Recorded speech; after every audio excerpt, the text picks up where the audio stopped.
In his book Think Like a Grandmaster, Alexander Kotov gives very useful advice on how to develop the ability to find brilliant moves in chess. These moves aren't on the surface, they are hidden. So whenever a position contains combinational possibilities, you should look for the most unusual moves. Practice this approach and your play will gradually become more creative and imaginative. In this video, we'll analyze a game Kotov uses as an example, a game full of brilliant moves. Let's dive in and see how many of them you can find. Kotov starts with d4 and his opponent Paul Keres plays the Nimzo Indian defense, knight f6, c4, e6, knight c3, bishop b4, pinning the knight. Kotov goes for the Zemish variation, a3, immediately attacking the bishop and forcing black to exchange the bishop for the knight right away, after which white's pawn structure on the queen side is damaged, of course. He gets doubled pawns on the c file and an isolated pawn on a3, and in particular the c4 pawn usually turns into a target of attack. White in his turn gets the advantage of two bishops and his center becomes stronger. The pawn from b2 moved to c3 and it reinforces the central d4 pawn. So, black's main plan is to initiate an attack on the main weakness on the c4 pawn. So, Keres plays knight c6. The idea is to reroute the knight to a5 from which it will attack the pawn. White's main plan in his turn is to occupy the center, and after dominating the center, white will initiate an attack on black's king side. White, of course, would love to play e4 right away, but it doesn't work because the knight controls this square, so Kotov prepares the e4 advance with f3. b6 follows. The bishop will join the attack on the c4 pawn too. e4, Kotov occupies the center, bishop a6, attacking the pawn for the first time. Now it would probably better for white to play bishop g5, which is one of the main lines, pinning the knight and creating an unpleasant threat of e5, which would attack the pinned knight. But black still can play the intended knight a5, attacking the c4 pawn for the second time, and after white pushes the pawn forward, it might seem that white is winning a piece, but it isn't the case, because black can play h6, counter-attacking the bishop. Now if white captures, of course black would recapture, and white's most important pawn, the e5 pawn, which puts pressure on black's position, disappears from e5, and black also loses the advantage of two bishops, so it's better to retreat, but black plays g5, unpinning the knight, and it leads to a very sharp battle where white has only a slight advantage. But in our game, instead of probably the best move, bishop g5, Kotov plays e5 right away, which at first sight makes perfect sense. Indeed, why not push the pawn forward, crossing the center of the board and getting more space with a tempo, also attacking the knight and forcing it to retreat to its initial square, to g8. Where else can the knight move? Of course, the e4 and g4 are controlled by the white pawn, and if the knight moves on h5, it doesn't have any squares to retreat, and white might trap it with g4. Not right away, of course, because that runs into queen h4 check, but first white can start with knight h3. Now queen h4 wouldn't be dangerous, because white can play knight f2, blocking the check and renewing the threat of g4. For this reason, the best move is knight g8. So, at first sight, white has an advantage because he crossed the center of the board, kicked the knight out from f6 to its initial square, but look at white's position. Neither of his pieces are developed, while black has already developed two pieces. Black has no weaknesses in his position, while white has a weakness on c4. Besides that, the e5 pawn, it's true, on the one hand it restricts black, but on the other hand, this pawn is a weakness, and it might also turn into a target of attack. Black can later in the game attack this pawn. So, according to the engine, black already has a slight advantage. Kotov plays knight h3, developing the knight and taking the g5 square under control, preparing bishop g5 with a tempo. Knight a5, attacking the pawn for the second time, black is ready to capture the pawn, so Kotov defends it with queen a4. But now his queen is placed on the queen side, and she is far away from the king side, while white's main plan, as we know, is to initiate an attack on the king side, so the queen is misplaced, but queen a4 was the only way of defending the pawn. Keres continues his development. Knight e7, developing the last minor piece and preparing the short castle. By playing e5, Kotov also opened this diagonal, so he plays bishop d3, and the bishop is targeting the king side, but Keres isn't afraid of white's potential upcoming attack on the king side. He castles king side, because the white queen is far away from the king side. And besides ensuring the king's safety, moving the king away from the center, he also unpinned the d-pawn. So now he can play d6, attacking the white's most important pawn. If this pawn falls, black's advantage would increase. Kotov plays bishop g5, developing his last piece and pinning the knight. And this knight is the main defender of the king side. As you see, these pieces are on the queen side. So if white manages to initiate an attack on the king side, the king wouldn't be sufficiently defended. The main defender, the knight, is pinned now. h6 follows. Kotov doesn't want to exchange his valuable bishop for the knight, so he retreats, maintaining the pin. And here Keres made a mistake. At the moment, his position is better, and he should have made the most logical move. He should have attacked the most important e5 pawn by playing d6, and we will see later why this move is so important. But instead, in our game, he made a move which at first sight makes perfect sense and is in accordance with his initial plan. So black's main idea was to attack the c4 pawn. It's already attacked twice and it's defended twice. So instead of d6, he plays d5, attacking the pawn for the third time, and at first sight, black has won the strategic battle. So he is going to capture on c4 next move. There is no way white can defend the pawn. Of course, he cannot capture on d5 because his unguarded bishop on d3 would fall. If he captures en passant, that of course, as we already know, is in black's favor because white's most important pawn disappears from e5 and white loses any realistic chances of creating some serious threats on the king side. Besides that, the c file opens, rook c8 is coming, attacking the c4 pawn for the third time, so black will win a pawn and will get a better position. So after Keres's move d5, at first sight it seems that black is better. However, Kotov discovers a brilliant attacking idea, a hidden resource that increases the pressure on black's king side. And you can pause the video and try to find this first brilliant idea of the game.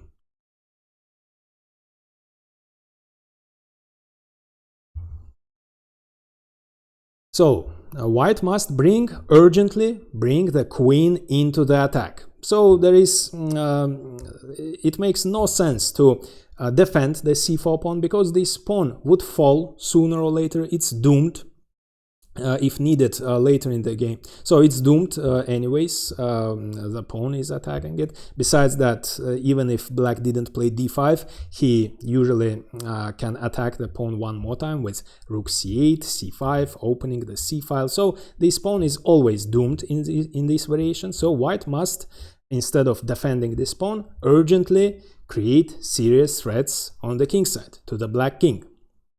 And to do it, he must bring the queen into the attack. But how to do it in the most effective way? Queen c2, creating the bishop and queen battery, isn't effective because it doesn't create any threats. The bishop would be in front of the queen.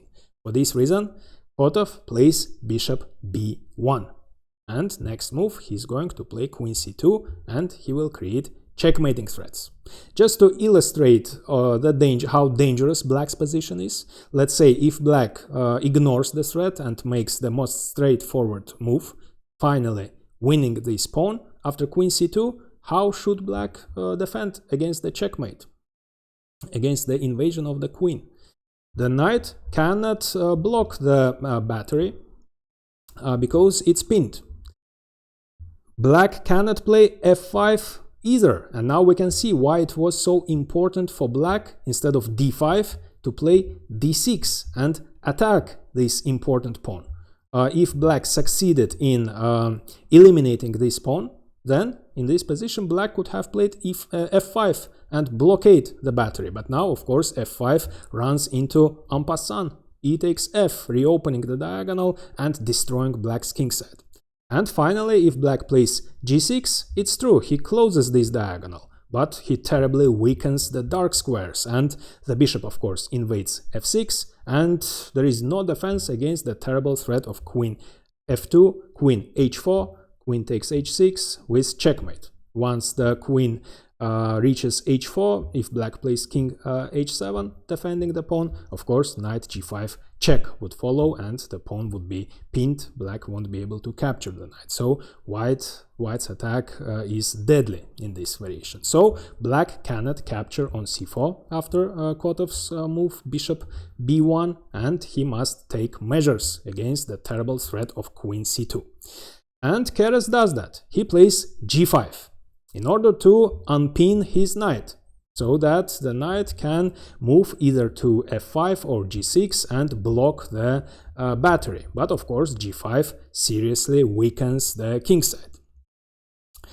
The bishop is under attack, but Kotov doesn't move it, of course. Instead, he makes a tempo move, queen c2. Black has no time to capture the bishop because white is threatening checkmate. So how to defend against this checkmate? Rook e8, of course, runs into queen h7 check, after which h6 falls, and white destroys black's kingside, and that leads to checkmate in a few moves. What else?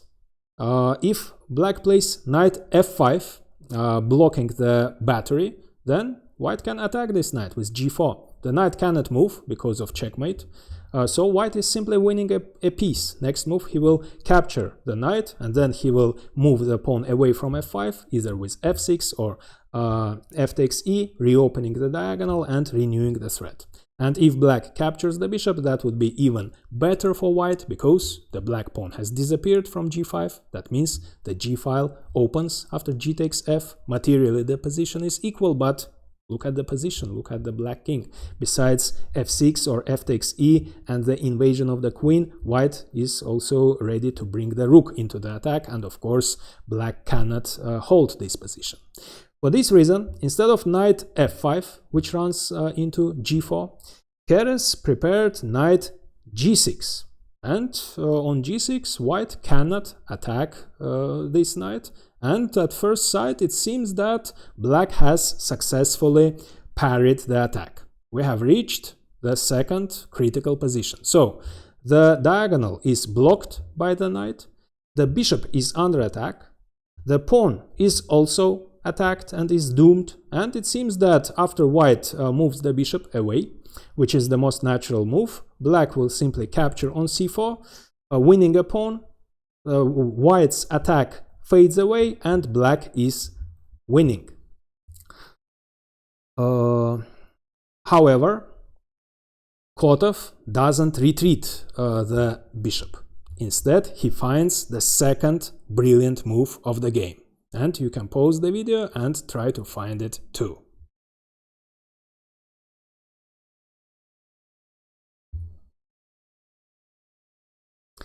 So,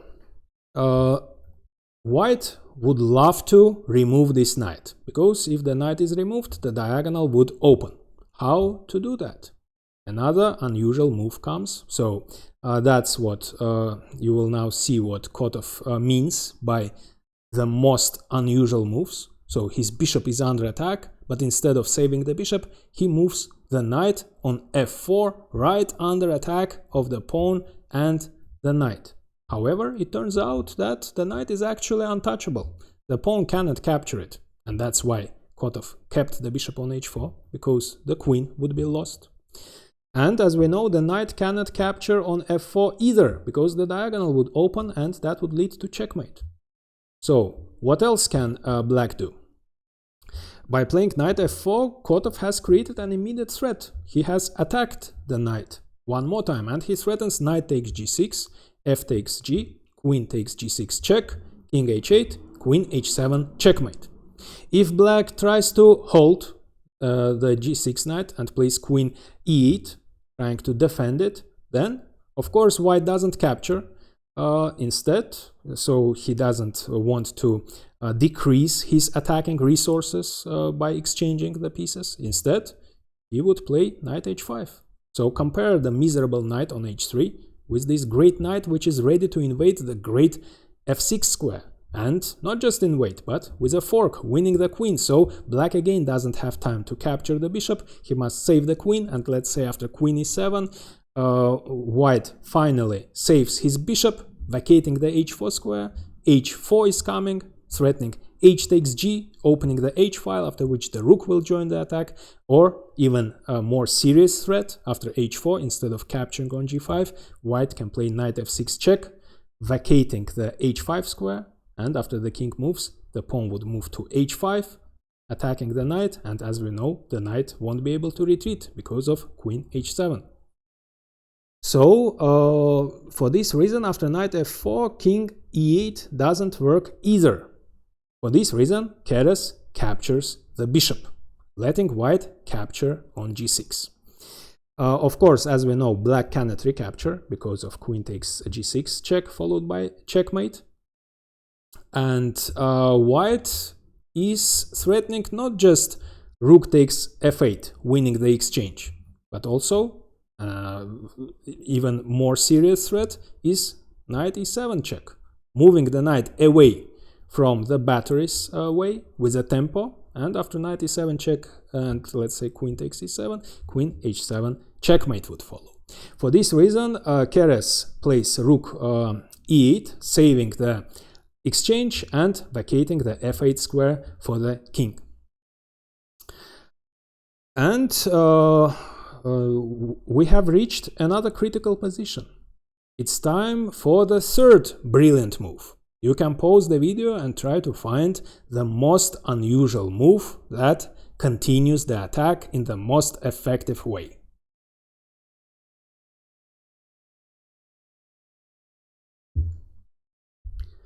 So, of course, white should move the knight away from the battery's way in order to invade the h7 square. But where should he move the knight?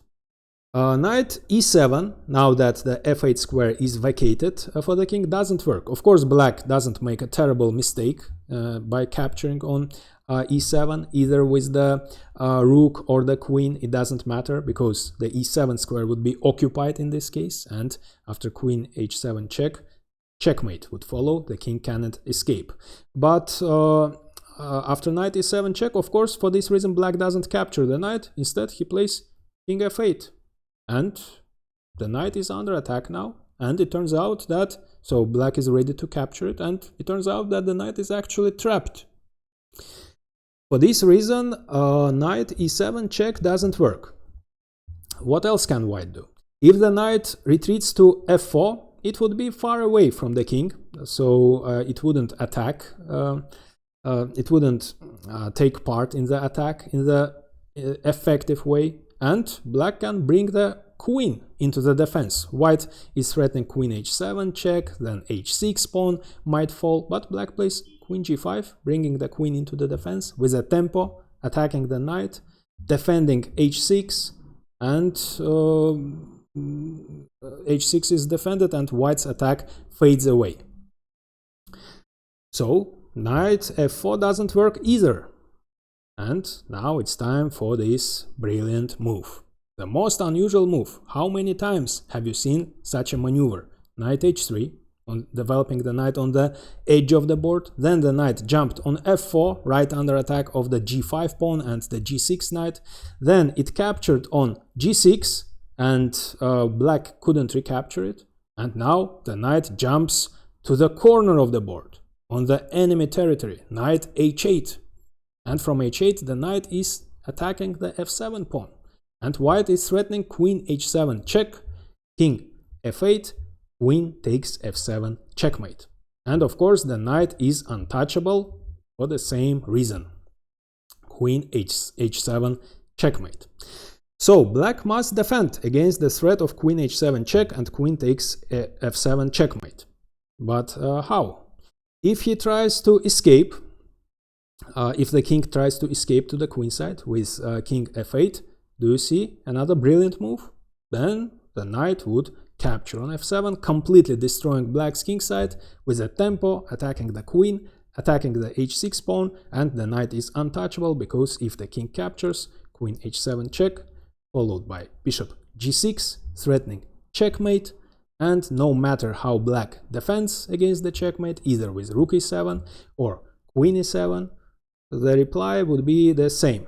The e7 square again would be inaccessible for the king, and queen h8 checkmate would follow. For this reason, the king cannot escape via f8. So Keres plays rook e7, defending the f7 pawn with the rook. The queen invades h7 with a check, king f8 follows, and what next? How to continue the attack, how to increase the pressure.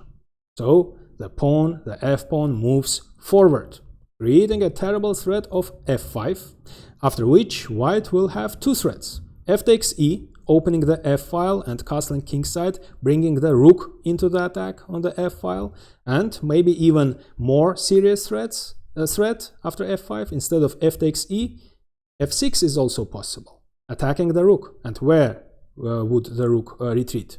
If it moves to e8, that leads to, so the pawn on f6 controls these squares, that leads to queen g7 checkmate. And if instead of e8 the rook moves to d7, then queen g7 check, king e8, queen g8 checkmate. The king cannot escape because the rook would occupy this square.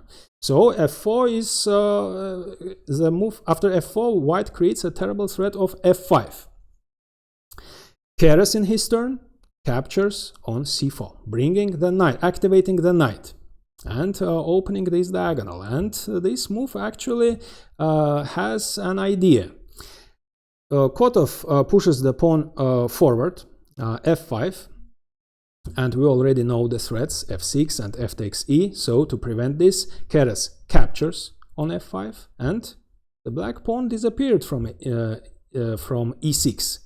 That means the rook's file is almost open. There is only white pawn, and if white makes an imprecise move, the natural looking move, bishop takes f5, that would be a mistake because of knight takes e5. Now it would be black's turn to make brilliant moves.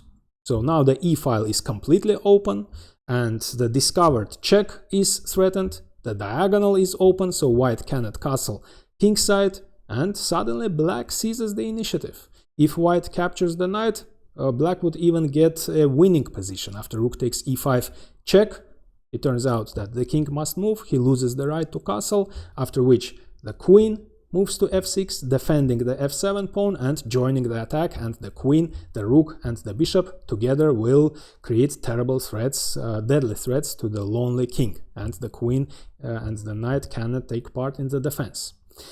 But Kotov, of course, doesn't make this mistake. He doesn't capture on f5. The pawn isn't important. What is important is the dynamism. So he brings another piece into the attack. He castles kingside, ensuring the king's safety, moving the king away from the center, and bringing the rook into the attack. And now he is ready to capture on f5. Keres plays bishop c8. In the anticipation of bishop takes f5, so in order to exchange the bishops and at least to exchange a pair of bishops and reduce white's attacking potential. Bishop takes f5, bishop takes f5, rook takes f5. The pawn is under attack. It's attacked 3 times and defended only once. And it turns out that black cannot hold it. If he defends it with queen e8, that leads to checkmate in 1.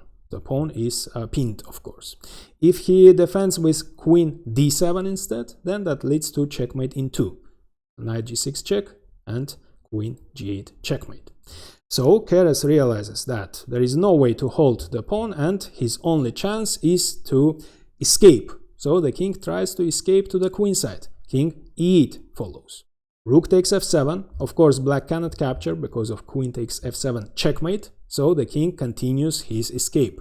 King d7.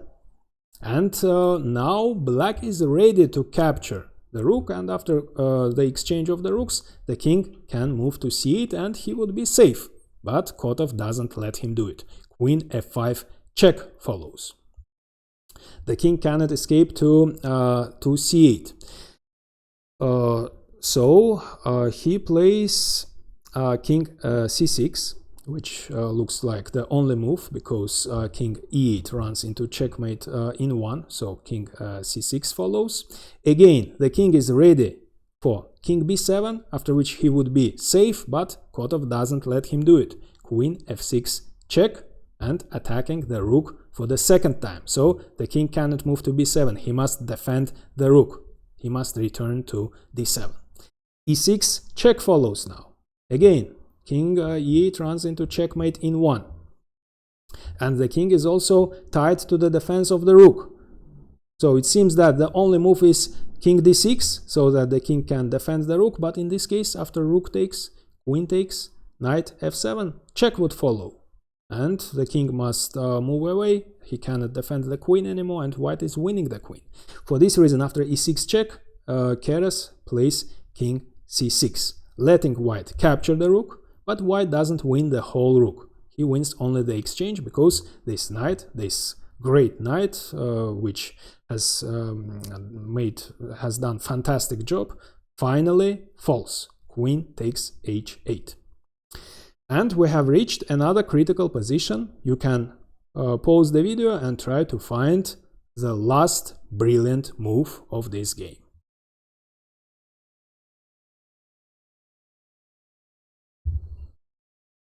The rook sacrifice this time. Rook takes c7 check. If the king captures after queen e7 check, the king has only 3 moves: c6, or he must retreat to the first to the 8th rank. King c6 runs into checkmate in 1. For this reason, the king in this variation must retreat to the 8th rank. It doesn't really matter where, b8 or c8. The black is up a piece, but his rook is out of play, and his queen is in the corner.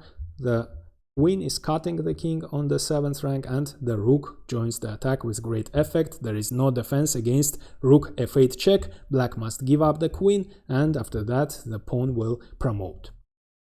For this reason, after rook takes c7 check, Keres doesn't capture the rook. Instead, he plays king b5. Queen e7 follows, attacking a7 for the second time, and also probably threatening queen b4 check. That's why a5, parrying both threats, but queen d7 check follows. King a6, rook b1, threatening checkmate in 1. And how can black parry this threat? If he plays knight takes a3, defending the b5 square and attacking the rook, can you spot another brilliant move? This time very simple one: rook takes b6 check, followed by checkmate. And if instead of knight takes a3 to parry the threat of queen b5 checkmate, black plays queen e8, then white can at least play rook a7 check, distracting the rook. The rook isn't defending the queen anymore, and white is winning the queen, and his pawn promotes. For this reason, after rook b1, in this position, Keres resigned. And now I recommend watching Kotov's most famous game, where he made one of the most brilliant moves in chess history. But first, I'd be grateful if you like this video, write comments, share and subscribe, as all this is really helpful for the channel growth.